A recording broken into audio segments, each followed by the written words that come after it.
all new pro wrestling show. Man, oh man, Shane McMahon, is he all over WWE television from Raw and SmackDown? And the speculation rumors that Shane McMahon could win a top prize in WWE will have that. Plus, man, hot topics where we talk about the Crusher. Man, you might not be familiar with the Crusher, but he is the man that made Milwaukee famous, but we'll have the story on him. And a lot more as all new pro wrestling show starts right now.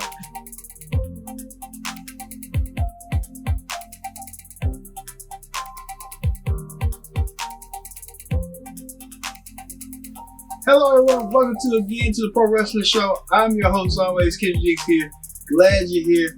Join in the conversation using the hashtag Pro Wrestling here on Connect. You don't want to miss it. Thank you all for making, the Pro Wrestling Show from last week as we continue on the counting of the viewership go and go. Thank you all for watching. Thank you all for watching this episode of the Pro Wrestling Show for this week. All right, we're coming off the heels of a phenomenal WWE Super Showdown, as we may so call it. But Seth Rollins, let's start with the Raw report. All right, Seth Rollins, the Universal Champion, brings a chair to the ring and explains his actions about preventing Brock Lesnar to cash in the briefcase at Super Showdown, where Seth Rollins defended his championship against Baron Corbin. Well, he won the match, but he also has another caveat to that, as he must face Baron Corbin again at WWE Stomping Ground, take names and kick ass. That's the new motto of WWE Stomping Grounds. Well, Seth and Baron had their exchange in words as Sami Zayn came out there and said he was on Baron Corbin's side. And in another wild card appearance, Kevin Owens appeared and stated that he was going to face Seth Rollins in Raw's main event later on that night. So Seth Rollins kind of, at a hard spot with Kevin Owens. He facing Sami Zayn as a referee, special guest referee, and Baron Corbin as his opponent at Stomping Grounds, and Brock Lesnar, weaving around whenever he wanted to cash in that briefcase and stuff. Also, the freak himself, Lars Sullivan, makes a quick work of the Lucha House Parties after their contest at Super Showdown ended in a no contest where no one won, but Lars Sullivan did his destruction in elimination style, eliminating one by one each member, and Lars Sullivan still destroying and looking dominant as ever. We get to the Raw Women's Championship title situation as Michael Cole did an interview with challenger Lacey Evans and champion Becky Lynch, where they both, same old spat on each other. So, that we know what's going to happen. Lacey Evans was a cover girl for Stomping Grounds and the poster child for it. Could Lacey Evans become the next Raw Women's Champion? We'll see on that. But they had their tag team match as well as champions. Becky Lynch and Bayley teamed together. Bayley, the SmackDown Women's Champion, making a rare appearance on Raw to take on her challenger for her title, Alexa Bliss, who's a Raw superstar that's gunning for the title as well. And Lacey Evans is Bliss's tag team partner. But at the end, Lacey Evans picked up the win for her team, gaining momentum for her and Alexa Bliss heading to Stomping Grounds against champions Becky Lynch and Bayley. Well, The Miz did Miz TV, and he did it with United States Champion Samoa Joe after that controversy Joe did where he bullied Rey Mysterio and threatened his son and regained his United States Championship due to a technicality.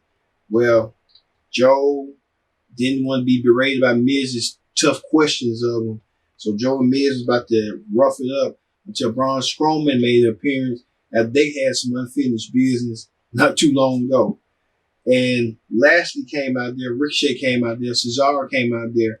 They all wanted to have a vying spot for Joe's U.S. Championship. And I kind of mentioned that last week where I don't know if they're listening to me and what, but I'm assuming they is because I said it last week that Samoa Joe need to have new challenges and triple threat matches with Lashley and and Strowman and Cesaro and Ricochet. I'm assuming they're listening to me on here. So hey, kudos to me. But they made a 6-man tag team match where Strowman, Lashley, and Miz took on Strowman, Miz, and Ricochet took on Lashley, Cesaro, and Joe. And at the end, Strowman, the good team, won over the bad team. So I would expect a six-pack challenge between these 6 superstars down the road. Because you got to expect that's how it's going to end up down the road. All right.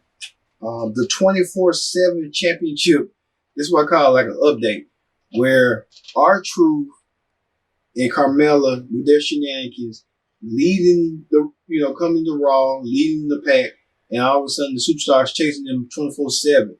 Well, this scenario, this time on Raw, where R-Truth and his challengers get stuck in the elevator with Carmella with no referee. And it continued on and on throughout the night. And then it suddenly became like R-Truth was understanding what they was coming through. They was understanding R-Truth was coming through. But at the end of the day, it's a championship with 24/7 rules. Hey, anything bound to happen. And once the elevator got fixed, everybody just started focusing on the title, and R-Truth and Carmella got away like that quick. Plus, Paul Heyman promised that Brock Lesnar will indeed cash in his Money in the Bank briefcase, but it'll be on Brock Lesnar's time. So Brock Lesnar is playing the waiting game as he always have. So we'll see when Brock's going to do or die with this briefcase sooner rather than later. Well, the Women's Tag Team Champions, the Iconics, made a rare appearance on Raw. First rare appearance is for the tag champions to some jobbers. So this tag team dynamic is, we'll talk about on Spanish Report, that you go as a tag team, you go against jobbers like they did back in the old days. And I know who's doing it. Bruce Pritchard is doing this. He's doing this because he's done this so many times back in the 80s and the 90s that he's so accustomed to his own lifestyle of wrestling. Drew McIntyre and Shane McMahon celebrate their win.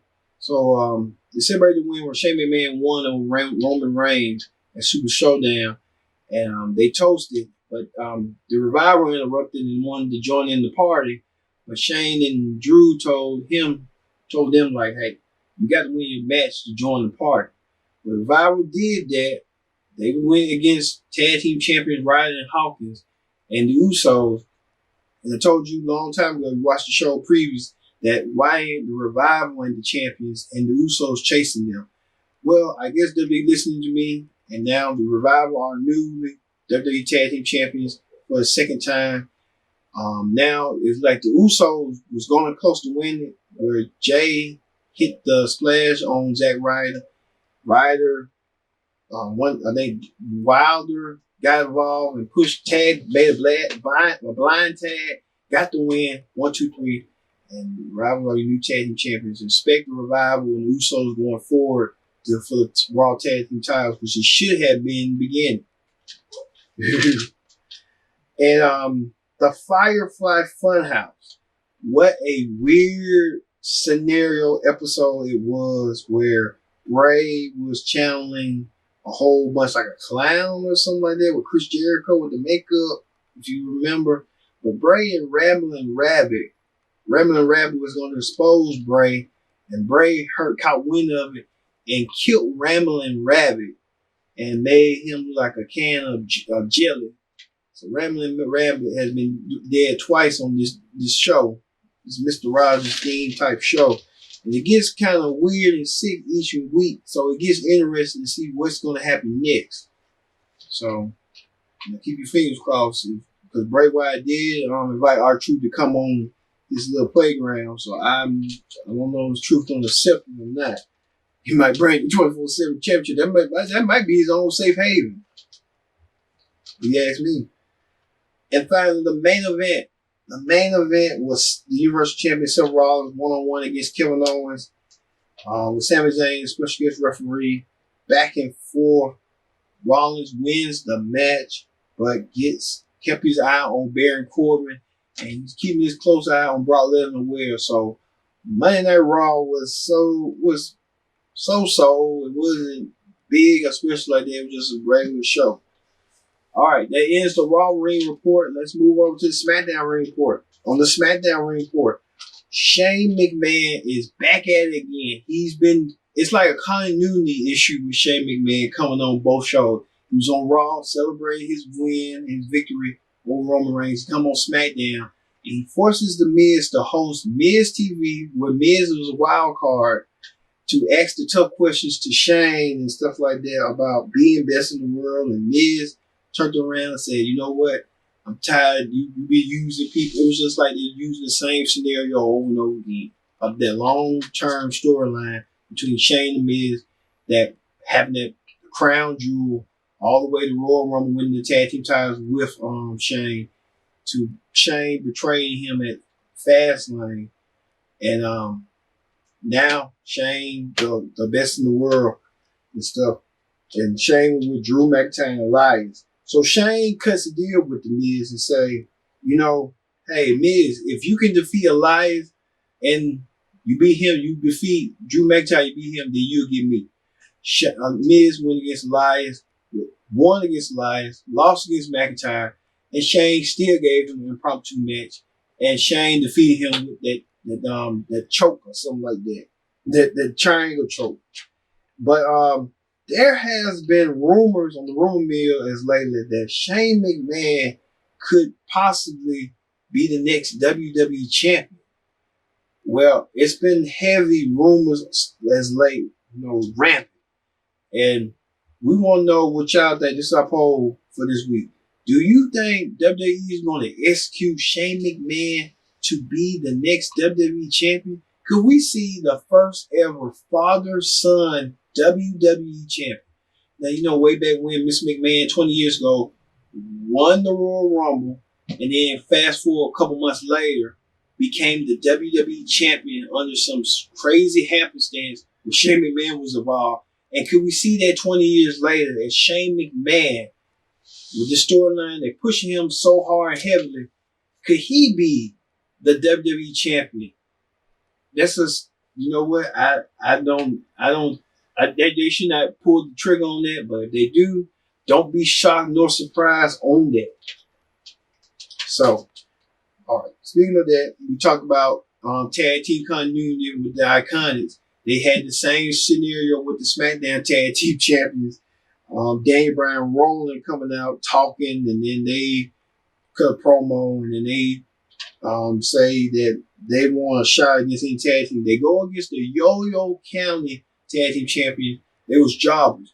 But if you pay attention real close, you might see a familiar face. You saw one of those guys. His name is AJ Curse. Well, he is one of the voices of WWE 2K19 on the video game playing Buzz. And he's former of Tough Enough fame. So AJ kind of, and I think he likes the gaming spotlight or something like that when we do WWE 2K19. So big up you, AJ, for being on SmackDown this week, losing to Heavy Machinery of all people. And so Heavy Machinery went against all those obstacles, and they still want a piece of the tag team championship that Daniel Bryan and Rollins possesses. So we'll see it. Can we see it down the road soon, rather than later? And it's kind of weird Daniel Bryan went from WWE champion to WWE tag team champion. Wow. Wow. Speaking of that, more continuity on SmackDown with a 24/7 championship, as it was a comedy bit as R-Truth and Carmella was wondering how they could figure out ways to hide. So Carmella hid Truth in a production crate. I mean, really. Carmella was about to get ready for a match, and R-Truth got stuck in the box. Former WWE champion Jinder Mahal caught winning R-Truth in the box and wanted to pin R-Truth, but he had to get a referee. So he tried to open the box. All of a sudden, the box got lost in the shuffle with R-Truth, and Jinder Mahal trying to search for R-Truth, couldn't find R-Truth. R-Truth was in the crate, getting en route to LA for Raw. So R-Truth sent this eerie text message right here. All right. R-Truth sent the eerie text message in the crate. So he's been saying he's not been eating and drinking for days. So he's looking for R-Truth. Hey, we don't know what boxing is. We know you're going to LA. So I hope if Carmella finds R-Truth, because everybody else is gunning for him. So R-Truth will be the first one at Monday Night Raw this Monday due to being a production crate. Wow. Wow. Speaking of that, Ember Moon was minding her own business, and all of a sudden, Sonya Deville and Mandy Rose bullying Ember Moon. I don't know what the program gonna be with them, but hey, this is what it is. But Carmella lost to Sonya Deville, so Carmella might have to find a new ally with Ember Moon since they both got issue with Sonya and Ember Moon with those situations. Also, Aleister Black screaming out, doing a kind of promo that he wants competition. Well, I'm assuming that the competition is going to be Intercontinental Champion Finn Balor, because Finn Balor, coming off the heels off of Andrade, needs new competition, and Aleister Black opening the door, and he wants competition some way, somehow. So Aleister Black, I think you had to go out there and find competition, or just kick Finn Balor's face off if you want competition. I'm assuming it's going to happen down the road, so take my word for it. Also, Apollo Crews did his interview segment, and Selena Vega interrupted, talking about she didn't forget what you did to him and all that. But I don't know. We'll talk about the hot topics on what's going on with Andrade with that situation. But I guess Selena Vega trying to keep Andrade's name out there. She kind of was a good actress in Fighting With My Family, playing former diva AJ Lee for a minute. All right. And the New Day returned to the ring with Big E in action. They teamed up against Dolph Ziggler, Kofi Kingston, Dolph Ziggler, what's his name? Sami Zayn and Kevin Owens. Good matchup. Dolph Ziggler and Kofi Kingston got unfinished business, and they'll have their championship match in the rematch from Super Showdown at Stomping Ground for the WWE title. We'll see. But Kofi and them stood tall in the SmackDown. And also forget that Nikki Cross went against SmackDown Women's Champion Bayley, and Bayley had won her match. And Nikki Cross being manipulated by Alexa Bliss, that she blocked Bayley and saying Bayley said this and that, hate speech and hates male and stuff like that. What people do now these days for a living. They don't realize the consequences and stuff. But Alexa Bliss manipulating Bayley as she go. All right, that is the SmackDown report. Coming up here on the Pro Wrestling Show, Hot Topics, where we talk about Milwaukee's favorite son, the Crusher, getting his own statue in Milwaukee. Won't believe that. Matt Riddle, man, calling out Goldberg of all people. And Goldberg reacted with the way you never thought Goldberg would react. All this and more when the all new Pro Wrestling Show returns. Stay tuned.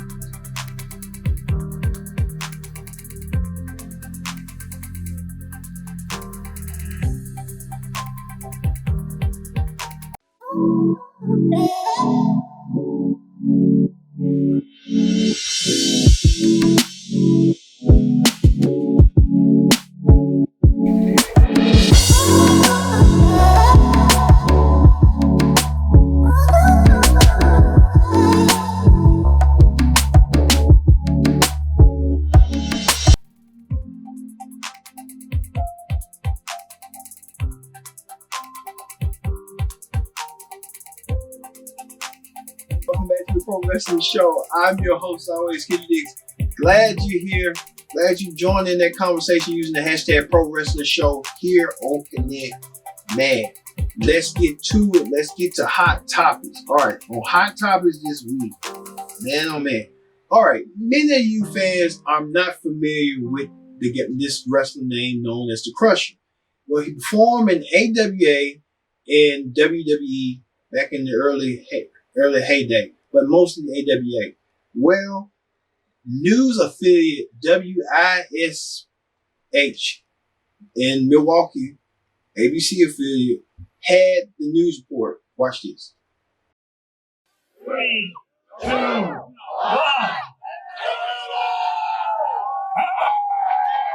That's the new statue of the Crusher, wrestling legend Reggie Lisowski.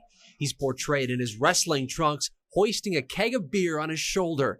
The Crusher spent some 40 years in the ring, fighting against other legends like Baron von Raschke, who was among those paying tribute. Blow after blow. Bolo after bolo. I said, this guy is something else. The Crusher passed away in 2005, but his family was there, his daughter holding back tears at the tribute. And that's because he was such an amazing man, and we love him and so much. And I'm just so glad when you see this statue today, you're going to be like, that's it. That's the best possible image of him that we probably all had all of our lives. And with the crowd chanting his trademark slogan, the Crusher is now a permanent part of South Milwaukee. What a phenomenal thing. The Crusher being unveiled in Milwaukee, the statue that he was Milwaukee's favorite son. Not too long being in Milwaukee, not in Milwaukee, but Wisconsin, nearby the Milwaukee, greater Milwaukee area. And I heard the news up there. So the Crusher getting his rightful place into Milwaukee. Maybe one day when I go back up there, I want to see that statue. Just from my eyes and stuff. All right. NXT star Matt Riddle is picking a fight with WWE Hall of Famer Goldberg. Now, this all festered when Goldberg was announced to slate to go against The Undertaker. Well, Matt Riddle went on social media saying Goldberg's the worst wrestler. He doesn't take wrestling serious. He just wants money. Well, here's Matt Riddle's response to what he thought about Goldberg before the match. What a knee bar, bro. What a knee bar. You make me mad. You're making me mad. Keep it up. Keep it up, bro. Wow, Matt Riddle saying that Goldberg just keep on trying. Here's what Matt Riddle said about Goldberg after the match. Goldberg, you lived up to the hype yet again. You're absolutely the worst wrestler in the business, bro. And that's not an opinion, that's a fact. Wow, Matt Riddle said that Goldberg is the worst wrestler. Wow, and that's what Goldberg blocked Matt Riddle from his social media account. Man, that's weird when you got two current WWE, the people that work under the same umbrella. One works full-time for NXT, is going to be a major star down the road, and the other one who was a major star in WCW and lived in WWE and returns every now and then, and they got beef like that. Wow. You probably Vince or Triple H didn't even try to squash it. Say, come on now, guys, y'all stop it. Stop it. All right. Killer Cross, Impact star, is looking for Jon Moxley. And you won't believe what Killer Cross with this incredible promo. Watch this.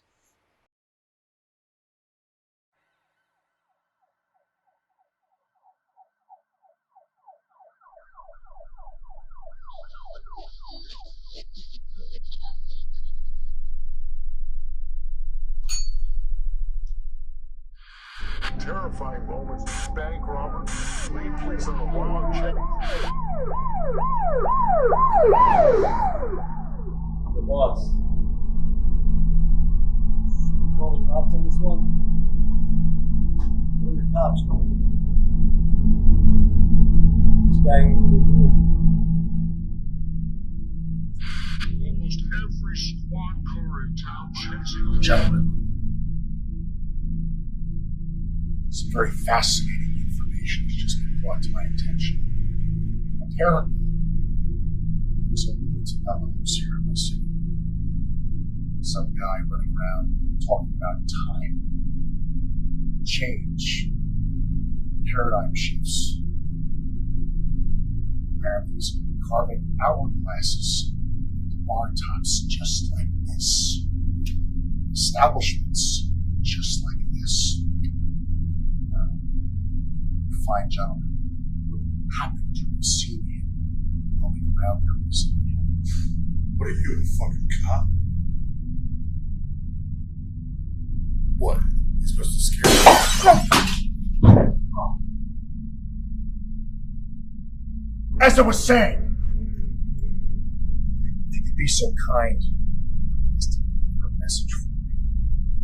If you see him, please let him know that someone is looking for him. That he was better off staying in prison. Because he was no longer safe. Because no matter where the time is, everybody pays the toll.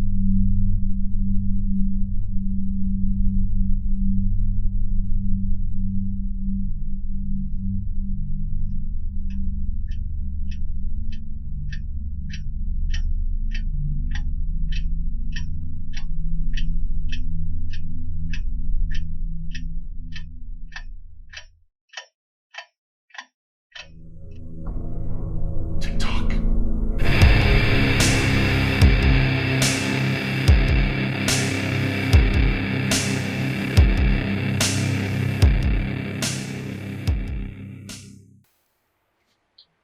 Wow, Killer Crow's saying on his, he had the incredible promo that he's looking for John Moxley, both of them from Las Vegas, which there is. Killer Crow's, we told you about a couple weeks ago that he wanted his release from Impact, but now he's going to stay with his commitment to Impact. But I could see him in AEW. That would, people who you think that was misfits or people you think that was outlaws and Mavericks and stuff that you think could be in WWE, this new attorney with AEW, they might well join AEW. Mike and Maria wanted to join AEW because you can tell because they kept on posting like, we got 9 days to our contract. We got 2 days to our contract. So Mike and Maria expect them at AEW soon too. Because they talking about 205. Because I think Mike Bennett sent a tweet saying that WWE doesn't care about 205 live like that. Well, Mike, what you expect? Everybody can see through that. Everybody can see through. They don't care about. They care about 205 live. They just don't show it. And WWE probably don't have. They put the resources on 205 live on the network, so they don't have to. That's the investment. Because you got Ali and Cedric Alexander coming from there to Raw and SmackDown to see which one, it's like you're picking it like a draft. You pick this one. All right, we'll hold off on him. We'll know. Let us come back to him in 6 months and see how he do. Stuff like that. But Killer Cross is gonna be a big star, and if I was Impact, I would have made him the World Heavyweight Champion. Something. Cage is good too as champion. I told you, if you go back past archives, I've been saying it for years and months on all these guys and stuff like that. So, John Moxley, I knew he was coming to AEW. He just wasn't going to put him, he'll go anywhere. He'll go to a gymnasium, a high school gym, anywhere. He just want to wrestle, get out the machine, which I mean WWE. All right. Sad news to report that WWE superstar Andrade found out when he was at Super Showdown that his mom had passed away. And we here at the Pro Wrestling Show want to send our thoughts and condolences to Andrade at this crucial time. All right. Ali, WWE superstar, says he's going to donate his earnings from Super Showdown to charity, to anti-hate charity speak. Wow, that's amazing from Andrade with, want to donate his charity due to the Muslim belief and, people are against anti-Muslim. There's a lot of things going on in this world where people are being anti-this, anti-that. Let's show some love and some solidarity and some inclusion. And, those people who think like that, time will come over the essence to get them to see the light and not be the light. down the road on that incident. So we want to have some tolerance and stuff like that. Lance Storm did a tweet that he said about WWE about the titles, like why is there a wild card situation? And Lance Storm was mad at Wrestle Talk and said that Wrestle Talk need to piss off or something like that, saying that the WWE titles should be the wild card titles and stuff. Where if you're a champion, his proposal is if you're a champion, you can go between Raw and SmackDown. So you want the SmackDown Women's Champion to go over Raw, where it's kind of happening in a way. Well, it ain't no use for no SmackDown Women's title in the end. If she going on both Raw and SmackDown, she might well be the WWE Women's Champion. Or you can do this, like you can rename the SmackDown or the Raw title, the WWE Women's title, or the other one be called the Raw, the women, the female, the WWE Female Championship, something of that nature. But they ain't gonna do that. They just that's their work for them. So it is. All right, speaking of that, Impact stars, the Lucha Brothers are finishing up with the company. So the Lucha Brothers now might want to be exclusive to All Elite Wrestling and be done with MLW and stuff like that. So Lucha Brothers saying after Slammiversary they're done with. So, and there's another interesting note where Von Erichs was supposed to debut for MLW in Milwaukee on June 1st. He never showed up. And Austin Aries never showed up. It's like MLW, I don't know, with MLW, they got a good stable of wrestlers, but it's just like with Von Erichs, you better know what you're doing, because if their old man Kevin is home, trying to keep them guarded, and they don't want to go nowhere else but the Texas and Hawaii, you might well just say, it's us, not you situation. All right. And Austin Aries will be debuting soon. So I hope Austin Aries has a great attitude and not come around standoffish and stuff like that with Jim Cornette on like the circuit. All right. Former Impact star, Impact champion Eli Drake talks about Impact. Here's what he thought about the Impact booking of him and his release. Watch this. What are your impressions of the backlash you received from declining that match with Tessa Blanchard there? I don't regret it. I don't apologize. I don't feel any of that. I feel a particular way about the wrestling business. And I've seen a lot of changes, and there's a lot of parody wrestling, and there's a lot of play wrestling, if you will, that exists out there. Comedy has its place in wrestling, all that kind of stuff. Silliness has its place in wrestling. But I feel it's still got to be some level of believability. And again, Tessa is an incredibly great wrestler. I think she's probably the greatest female wrestler in the world today. At the same time, I am 90 pounds heavier and half a foot taller, if not more than that. So I don't know. You look at something like that, it just doesn't look super realistic. And it's not a knock against her or anything else. It's just, why do I want to do that knowing I'm leaving the company and I know what the outcome's going to be? So it was not a knock against anybody, not a knock against anything other than me just kind of trying to protect my own brand. Okay. And so if it was maybe somebody like Awesome Kong or a woman that wasn't quite the size of Tessa Blanchard, you would maybe be more open to an intergender match like that. Would that be fair to say? Much more, absolutely, much more believable to me. You look at China, for instance, more believable. And that's just that's the reality and nature of the business. The size does make a difference. Now, obviously, there were some vocal fans out there, right, that jumped on you. But what was the reaction from the locker room like? Were wrestlers talking to you about your decision to not take that bout? I got a lot of text messages from guys just like, thank you for not taking that. Thank you for not doing. But to me, it wasn't really like a political stance or anything like that. But I mean, a lot of people I think took it that way, one way or the other. I don't honestly think that most of the people in the locker room cared. I think some people saw my side. I think that some people saw the side of why I should do it. But nobody in the locker room was all that vocal about anything. I've got my core group of guys that I would hang out with and everything else. And nobody really had a whole lot to say about it except that, except nothing really, because nobody had anything to say. So, it wasn't really an effect, because I had showed up to TV a couple weeks after I turned down that match and everything was honky dory. And I talked to Tessa and I talked to everybody and everybody was cool. All right. Eli Drake said that he didn't like the booking between him and Tessa Blanchard, and that's what eventually led him to his release. So Eli Drake saying, like, I'm not doing that, but, if you had China or Awesome Palm, that would have been believable. Okay, Tessa Blanchard's built too. She's built like the second coming of China too, but she might not have the tall stature like China, but she's built. So, I guess Eli Drake, didn't want to do that. But you got to wonder too, a talent like Eli Drake, an Impact will let him go like that. Now, if he go to WWE, he better know what he's expecting, because if EC3, Bobby Roode, and Eric Young, and all them former Impact champions chasing after a 24/7 championship, what they think about you, dude?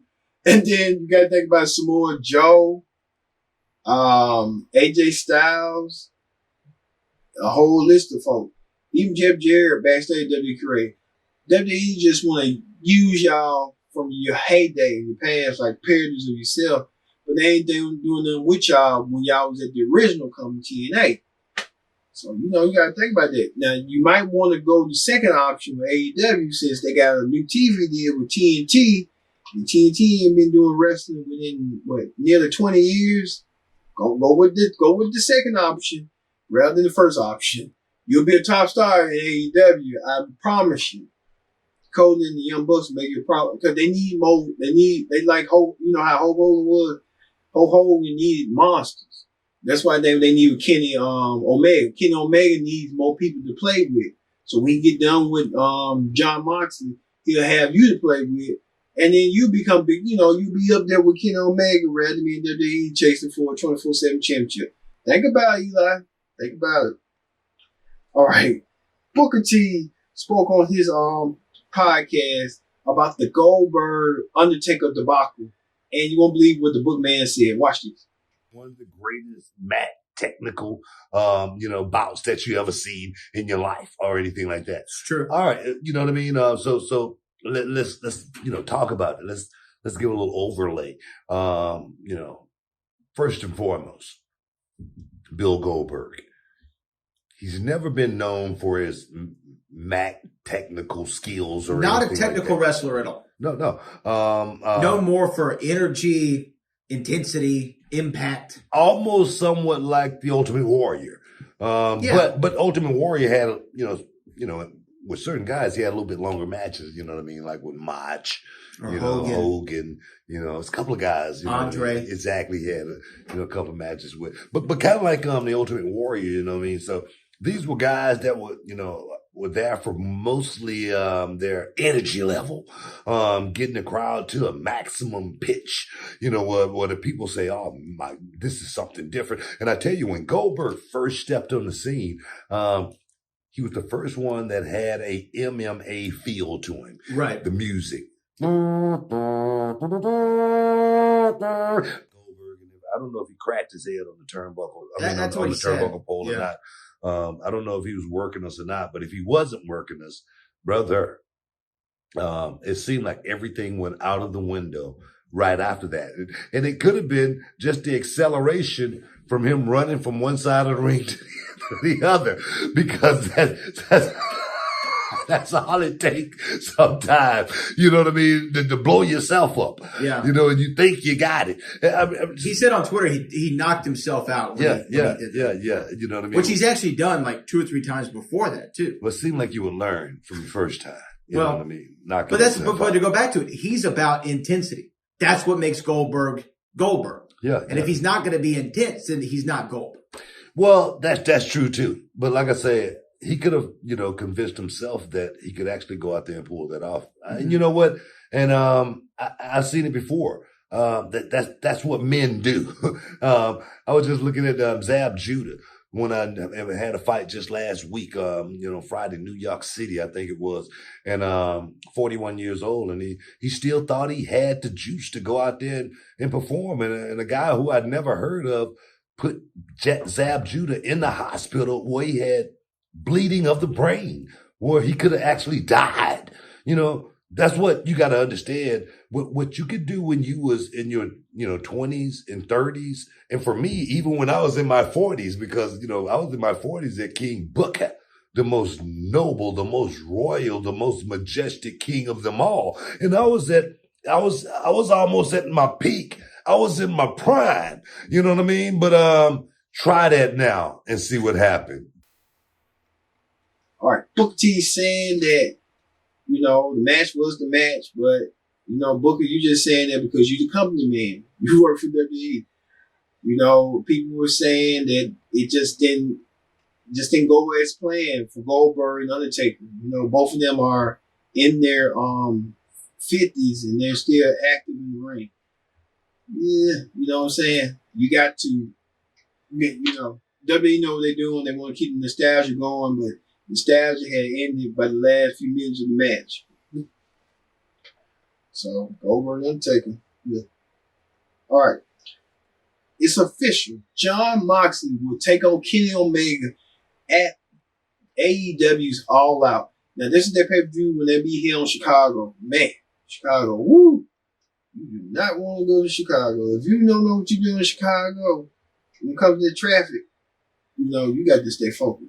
But that's off topic. But on topic, Kenny Omega versus Jon Moxley. This match stems when Moxley debuted at AEW's Double or Nothing and made a splash and attacked Omega and left Omega laying. So Omega wanted to get his revenge. Omega got the chance to do so, at All Out. There's also been rumors speculating that CM Punk may debut, and if he do, that's going to be the biggest acquisition ever in AEW to land CM Punk. Because you can tell CM Punk wants to be back in wrestling. I don't know why he's playing like that. He's gonna be back sooner rather than later. 10. Also, Joey Ryan reportedly gets a divorce. Yeah, Joey Ryan, dude that does that, penis, the penis stuff, whatever. He's getting a divorce from his wife. He was speculating that he didn't sign with AEW. He turned AEW down, and he turned WWE down. So where you gonna go, man? You gonna go somewhere, one of the two. WWE wanted him to be coach in the performance center and then do a little bit in NXT as a comedy bit. AEW, you probably need to go there since what you did a year ago with the Druids and stuff, which that was disgusting, but hey, it ain't my business and stuff, to each his own. Joey Ryan gonna get a divorce and stuff. And finally, WWE's biggest demo in Saudi Arabia was reported. Now, when I read the report, I was thinking it had to be the men, because there's always men in Saudi Arabia controlling the women and the wives and wearing a burqa. But no, it's not the men nor the women. It's the little kids. They're the biggest demo. Well, WWE been doing that for so many years. That's why they're PG. So WWE focus on the kids from 0 to 12 and 12 to 18. So WWE has their biggest demo. And I think that's what people are wondering, why Vince McMahon's not trying to change his mindset and give the reins to Triple H, because he wants to have a stronghold to his company eventually, some way, somehow. All right, that ends Hot Topic. All right, on next week's show, we will have predict the outcome for WWE Stomping Grounds coming away from Tacoma, Washington, where we have championship matches, previews, and much more, and plus Hot Topics. Thank you all for watching this week's edition of the Pro Wrestling Show. I've been your host, Kendrick Dick, saying so long, and we'll see you next time here on the Pro Wrestling Show.